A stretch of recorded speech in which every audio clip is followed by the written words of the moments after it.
Good morning प्यारे साथियों। आज हम लोग जो पढ़ने वाले हैं वो है समुद्री मत्स्यिकी के बारे में, है ना। अभी तक इसके पहले वाला जो वीडियो था उसमें मैंने आपको मत्स्य पालन के बारे में पढ़ा रहा था और मैंने उसमें बोला भी था कि ये जो काफी लंबा टॉपिक है तो इसे हम लोग 2-3 पार्ट में करके डिस्कस करेंगे।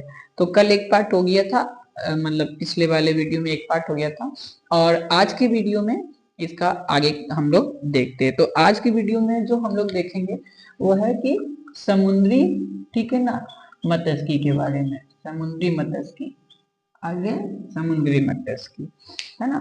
समझिएगा, जो समुद्री मत्स्यिकी है ये जो कार्यक्रम इसके अंतर्गत समुद्र से मछलियों का, और मछलियों में दोनों प्रकार की मछलियां जिसमें कि वास्तविक मछली और जो कच्ची मछलियां होते हैं ना, तो दोनों प्रकार के संवर्धन से रिलेटेड है और उनके उत्पाद से भी रिलेटेड है। यानी कहने का मतलब है कि समुद्री मत्स्यिकी उसे कहेंगे जिसमें कि समुद्र से दोनों प्रकार की मछलियां, वास्तविक मछलियां और आपको कच्ची मछलियां, दोनों का संवर्धन किया जाए और साथ ही साथ उसका उत्पादन किया जाए, उसे हम लोग समुद्री मत्स्यिकी कहेंगे। हमारे देश में लगभग 7500 किलोमीटर का पूरा एक लंबा सा हम लोग का क्या है भाई, तो समुद्री पूरा किनारा है ना। कितना है? 7500, है ना।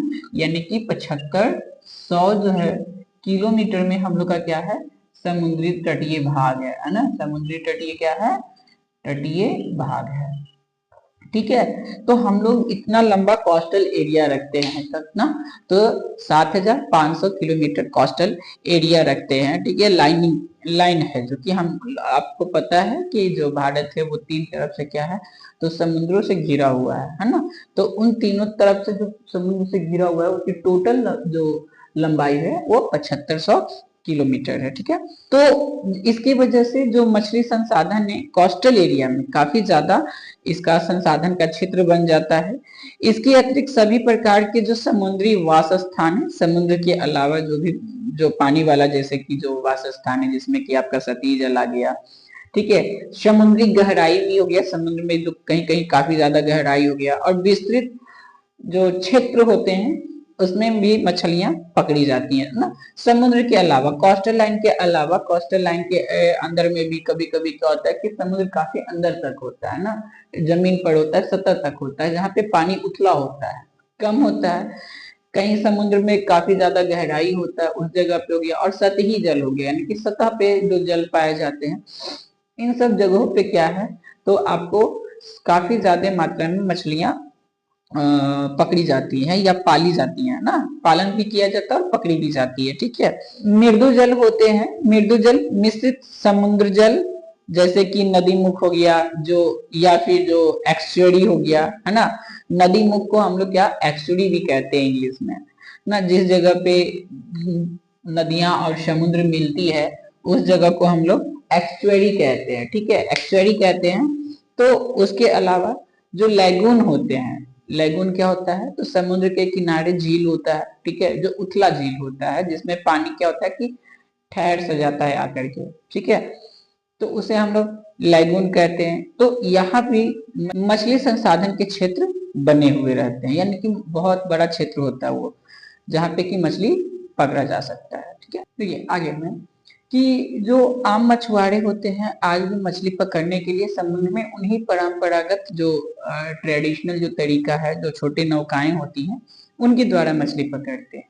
लेकिन इसके अलावा जब बड़े पैमाने पे मछलियां पकड़ी जाती है, तो बड़े पैमाने पर मछलियां पकड़ने के लिए आज के डेट में नौकाओं को यांत्रिक कर दिया गया है, यानी यंत्र से चलने वाला कर दिया गया है, उस जिससे कि उनकी जो कार्य क्षमता है, यानी कार्य करने की जो क्षमता है वो भी क्या हो गई है, बढ़ गई है, ठीक है ना। तो आधुनिक परिवेश में हम लोग क्या कर रहे हैं कि उन्हीं नौका को, जो परंपरागत नौकाएं थी ना, उन्हीं को थोड़ा डेवलप कर दिए हैं, यांत्रिक वगैरह लगा के, मशीनरी करके उसको, ठीक है।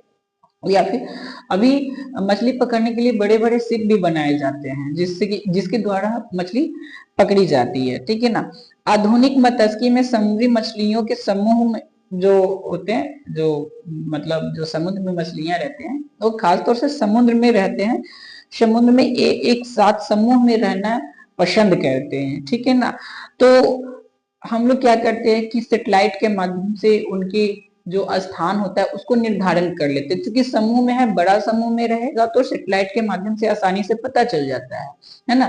सिंगल रहेंगे तो जल्दी पता नहीं चलेंगे, लेकिन समुद्र में अगर पूरे एकदम झुंड के साथ है, समूह के साथ है, पूरा विशाल समूह है, तो सैटेलाइट के माध्यम से पता चल जाता है। तो हम लोग क्या करते हैं कि उसके द्वारा, सैटेलाइट के द्वारा पता करते हैं, या फिर प्रतिध्वनि का उपयोग करके, जो प्रतिध्वनि गति मापी होता है ना, इसके द्वारा यानी कि सोनार के द्वारा हम लोग पता करते हैं। ठीक है, इलेक्ट्रॉनिक यंत्रों के द्वारा पता किया जाता है कि किस जगह पे बड़ा सा समूह मछलियों का है, और डायरेक्ट उन्हीं जगह पे जाकर के विशेष प्रकार के नौकाओं के द्वारा और जालों की मदद से उनको पकड़ा जाता है। तो आज के आधुनिक डेट में ये भी किया जाता है। अच्छा, जो समुद्री मछली होता है, तो समुद्री मछली में कौन कौन से मछलियां पाई जाती है? ठीक है ना, समुद्री मछलियों में कौन कौन सी मछली है भाई? तो समुद्री मछलियां, ठीक है ना, मछलियां, तो इनमें कौन कौन सी मछलियां पाई जाती है? देखिए, इसमें कई प्रकार की मछलियां हैं समुद्री मछलियों में। जैसे कि आपका देखिए, तो समुद्र में जो मछलियां पाई जाती है उसमें है आपका सार्डिन, एक्मोफिश, seer fish, tuna fish, bill fish, mackerel, Bombay duck, silver वेलेज, हिल्सा, पॉम्फ्रेट, म्यूलेट, भेटकी और पर्ल स्पॉट। ये सब जो है ना मुख्य मछलियां हैं जो कि समुद्र के अंदर पाई जाती हैं। ठीक है, इनमें से आपने भी कई मछलियों का नाम सुना होगा। ठीक है, जैसे कि हिल्सा का नाम सुना होगा, टूना फिश का नाम सुना होगा, सिल्वर बेलिज का नाम सुना होगा। ठीक है, तो ये सब कुछ ऐसे मछलियां हैं जिनका सेवन कुछ ज्यादा ही किया जाता है। अगर हिल्सा मछली की बात करें तो ये काफी ज्यादा कॉस्टली मिलता है। टूना फिश भी कॉस्टली मिलता है। टूना फिश तो ऐसा होता है जो इसको, अगर ये टूना फिश मर गया तो इसको ना बर्फ में बढ़िया से रखा जाता है, और इसको बाद में मतलब 1.5-2 महीने बाद भी खाइएगा तो कोई दिक्कत नहीं है, एकदम फ्रेश ही रहता है ये टूना फिश। ठीक है, कई जगहों पे तो टूना फिश को कच्चा भी मतलब खाया जाता है, ऐसा भी आपको देखने को मिलेगा जहाँ पे ज्यादा ठंडी पड़ती है, क्योंकि इसके जो चर्बी होती है उसमें काफी ज्यादा हीट पाया जाता है, गर्मी पाई जाती है, इस वजह से। तो ये सारे के सारे आपको क्या है, समुद्री मछलियां हैं, समुद्र में पाए जाने वाली मछलियां हैं। ठीक है ना, तो ये जो सारी मछलियां हैं, ये सभी मछलियां भोजन में ज्यादा यूज होती है। ठीक है, यानी कि ये भोजन के लिए है ये मछलियां। इसके अलावा समुद्र में कुछ ऐसे भी मछलियां पाई जाती है जो सजावटी मछलियां होती हैं, है ना, यानी कि अलंकृत करने वाली, सजावट करने वाली बहुत सारी प्रजातियां जो है उनमें पाई जाती है। जैसे एक तो हो गया आपका क्लाउन फिश। ठीक है, कौन सा है? तो क्लाउन फिश, डेमसल फिश। तो क्लाउन फिश और डेमसल फिश जो है, ये दोनों के दोनों जो होते हैं ना आपको, ये सजावटी होते हैं। ठीक है, घर में आपने देखा होगा कि बहुत लोग जो है एक्वेरियम में रखते हैं मछली को, तो उनमें से आपको क्लाउन फिश और डेमसल फिश ही ज्यादातर आपको रखे हुए रहते हैं। और ये पाया कहाँ जाता है? तो ये समुद्र के अंदर पाया जाता है। तो कुछ जो है ये सब जो है आपको भोजन के रूप में इस्तेमाल होने वाली मछलियां हैं, और ये जो है आपको सजावटी मछलियां हैं। ठीक है, तो समुद्र में ना हर प्रकार की मछलियां पाई जाती है, सजावटी वाली भी और भोजन वाली भी। इसके अलावा समुद्री जो कवचीय मछलियां, जो कवचीय मछलियां होती हैं, इनकी भी प्रमुखता होती है जिनका उपयोग हम लोग भोजन के रूप में करते हैं। तो कवचीय मछलियों में यहाँ पे आपको बहुत सारे मछलियां पाई जाती है। तो कवचीय मछलियां कौन कौन सी हो गई भाई? आपका तो झींगा, केकड़ा, माहा, चिंगड़, श्रिम्प, ये सब जो है आपकी कवचीय मछलियां के अंतर्गत आती है ना। ये कौन सी है? कवचीय मछलियां हैं, अर्थात इनके ऊपर कवच होता है। ठीक है, तो ये कवचीय मछलियां के अंतर्गत होती है। तो देखिए, ये जो हो गया डायरेक्ट फिश हो गया ना, ये वास्तविक फिश हो गया। ये आपका सजावटी फिश हो गया, ये भी वास्तविक फिश ही होता है। और ये आपका क्या है? कवचीय मछलियां हैं। तो समुद्र में हर प्रकार की मछलियां जो है वो पाई जाती हैं। ठीक है, इसके अलावा जो आपका कवचीय मछलियां जो पाए गया, इसमें कह रहा है कि जो मुल्लेट है, भेटकी है, और जो ये तीन आपका मुल्लेट, भेटकी और पर्ल स्पॉट, ये जो मछलियां हैं, इन जैसे मछलियों को पंखयुक्त मछलियां तथा जो झींगा होती है, ये कवचीय मछलियां होती हैं। और इनका समुद्री जल में भी क्या किया जाता है? संवर्धन किया जाता है, यानी कि समुद्र के जल में इनको, इनकी संख्या को बढ़ाया जाता है, इनको पाला पोसा जाता है ना, जिसे हम लोग मत्स्य पालन के नाम से भी जानते हैं।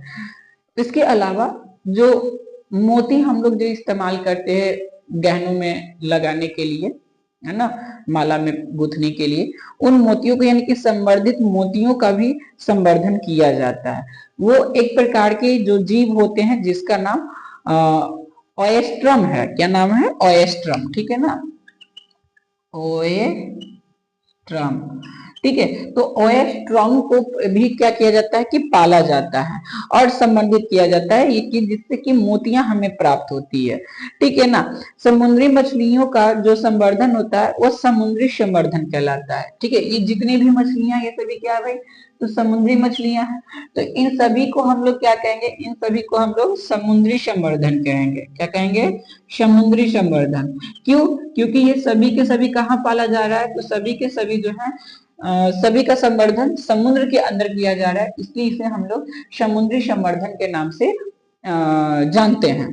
ठीक है ना, समुद्री मछलियां हो गया, समुद्री जो उसके अलावा जो मृदु जल में जो पाए जाने वाली मछलियां यानी कि मीठे जल की जो मछलियां होता है जिसका संवर्धन की मूल तकनीकी करीब करीब दोनों जो होता है एक ही प्रकार की होती है। यानी कहने का मतलब है कि जो पानी में जो मीठा पानी में पाला गया मछली वो, और जो आपको समुद्र में पाला गया मछली, दोनों का संवर्धन एक ही प्रकार का होता है, ना कि अलग अलग होता है। ठीक है, तो अब जो नेक्स्ट है वो है अंतःस्थली मत्स्य। ठीक है, यानी कि स्थल के बारे में। ये किसके बारे में था? ये सभी के सभी था आपका समुद्री के बारे में। तो अब हम लोग स्थल के बारे में जान लेते हैं। ठीक है, अंतःस्थली मछलियों के बारे में, यानी कि मत्स्य है। ठीक है, मछलियां या फिर इसे हम लोग मत्स्य भी कहेंगे। ठीक है, जो कि पाला जाता है तो उसे हम लोग क्या कहते हैं? मत्स्य ही कहते हैं। तो ये मत्स्य के अंतर्गत आएगा, अंतःस्थली मत्स्य या मछलियां। ठीक है, इनका कैसे संवर्धन किया जाता है समझिएगा। तो इसके अंतर्गत, इस कार्यक्रम के अंतर्गत जो है मृदु जलीय मछलियां तथा जो कुछ प्रजाति की कवचीय मछलियां होती हैं, जिनमें कि आप हम लोग मृदु जलीय झींगा, खास तौर से कौन सा? तो मृदु जल में पाया जाने वाला झींगा। झींगा दोनों जगह पाया जाता है, आपको समुद्र में भी पाया जाता है और मृदु वाला पानी में भी पाया जाता है। तो मृदु जलीय झींगा का भी पालन हम लोग करते हैं। ठीक है, संवर्धन करते हैं, इनका उत्पादन करते हैं। इसके लिए नदी हो गए, तालाब हो गए, पोखर हो गए, झील हो गए, नहर नाले हो गए। ठीक है, इनका उपयोग किया जाता है मुख्य स्रोत के रूप में, है ना। क्योंकि हम लोग कहाँ पालते हैं?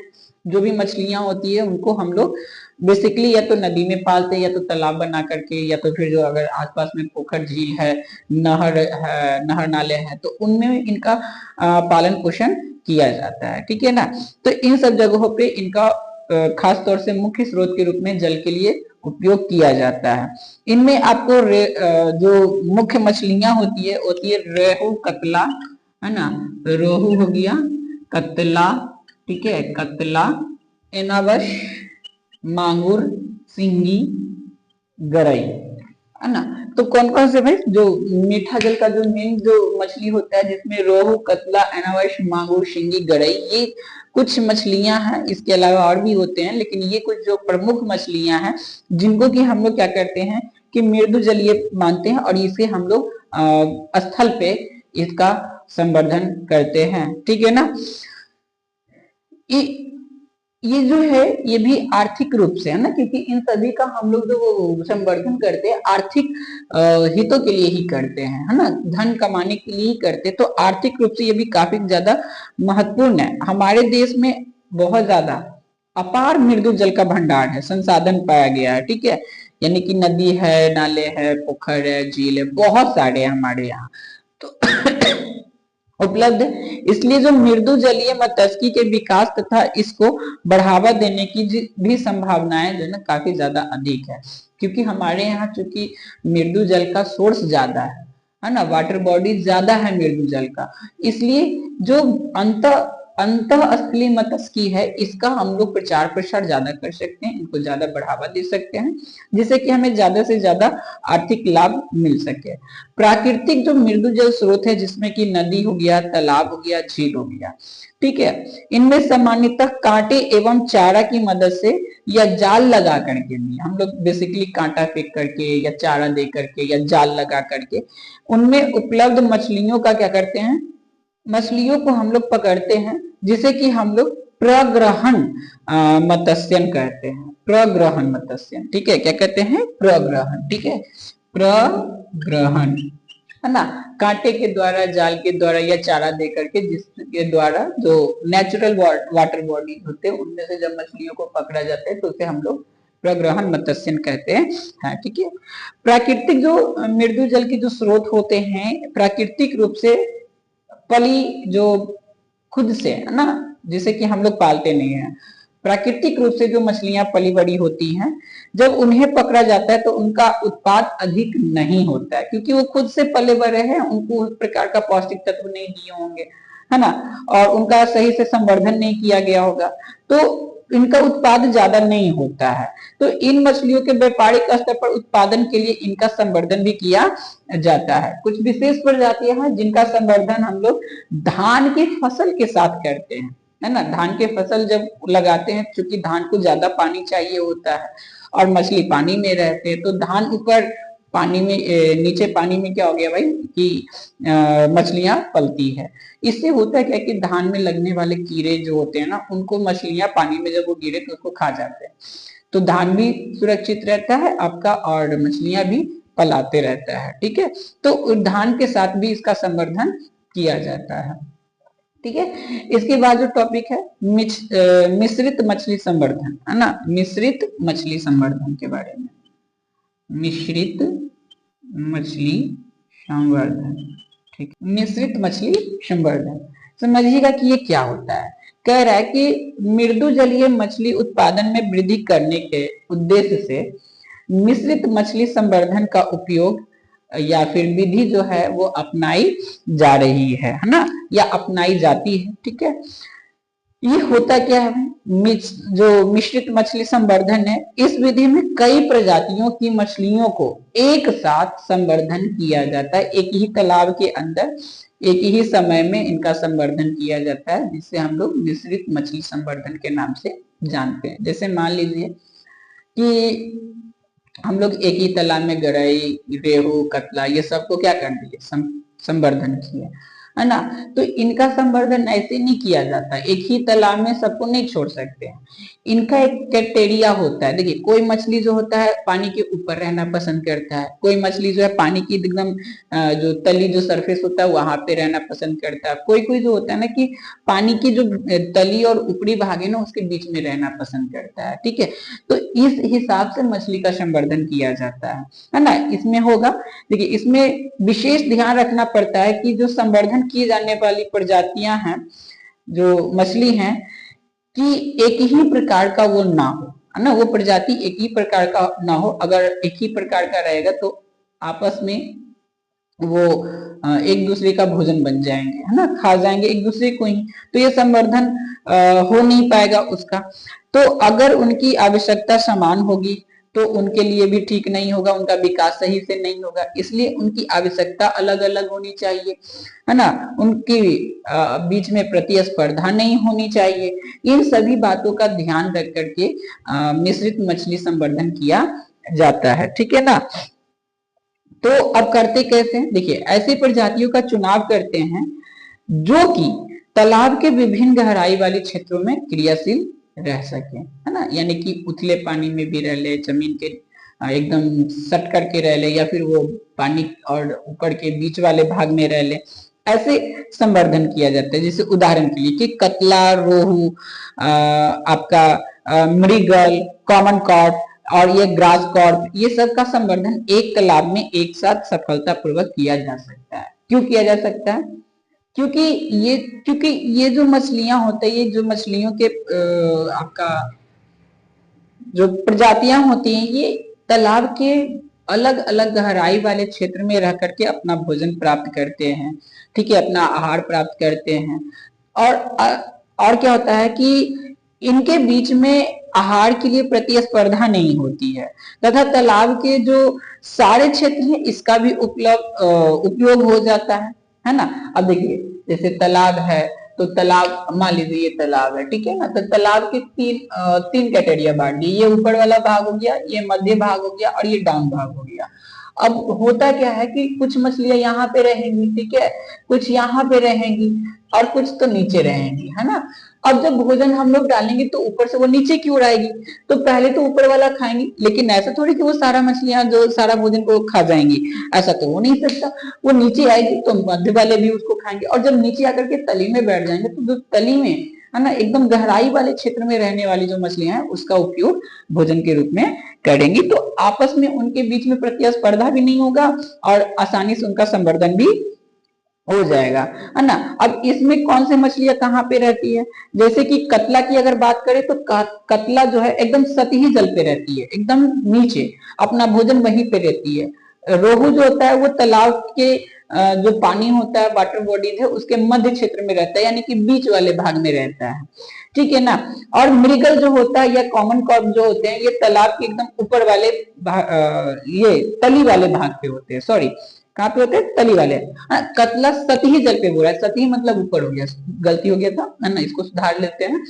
जो कतला है वो ऊपर रहेगा, आपका रोहू जो होता है ये मध्य क्षेत्र में रहता है, और मृगल या कॉमन कॉर्प जो हो गया ना वो एकदम सतह पे, एकदम तली पे रहता है, ठीक है। इस प्रकार से भी अपना भोजन प्राप्त करते हैं और अपना भोजन प्राप्त करके अपना संवर्धन कर लेते हैं। जबकि अगर ग्रास कॉपर की बात करें तो ये जलीय खरपतवार को खाते हैं। ग्रास कॉपर क्या कहते हैं, जलीय खरपतवार, नीचे में जो भी घास फूस उगेगा जल वाला, तो ग्रास कॉपर उसको खाते हैं और उसको खा करके अपना भोजन प्राप्त कर लेते हैं, अपना संवर्धन करते हैं।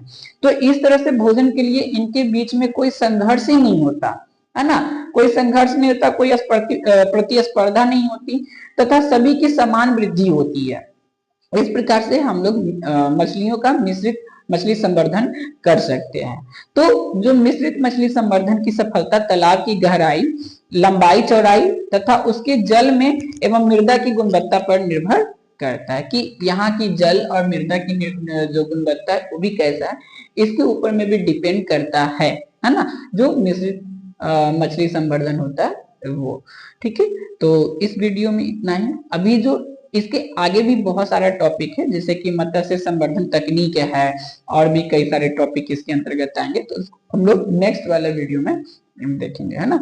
आज की इस वीडियो में इतना ही रहने देते हैं। हाँ, और न्यू ईयर आने वाला है, तो न्यू ईयर में मैं कुछ जो होता है ना नए सिलेबस का स्टार्टिंग होता है, तो मैं उसका डेट भी अनाउंस कर दूंगा कि कब से नए सिलेबस स्टार्ट होंगे, और जो भी आपकी जो फ्रेंड्स हैं जो कि अभी 9th में 10th में जाने वाले हैं उनको, या जो अभी 10th में है जिनका एग्जाम आने वाला है, तो उनके लिए भी, दोनों के लिए जो नया बैच स्टार्ट होगा काफी ज्यादा महत्वपूर्ण होगा।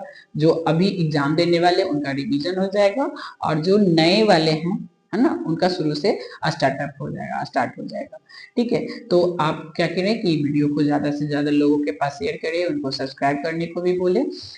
इस प्रकार से आपका हमारा जो मोटिवेशन है, बॉन्डिंग है, वो भी बना रहेगा, और हमारा मोटिवेशन ऐसे ही बना रहेगा जिससे कि मैं ऐसे वीडियोस और भी लाते रहूंगा, है ना। तब तक के लिए धन्यवाद, जय हिंद।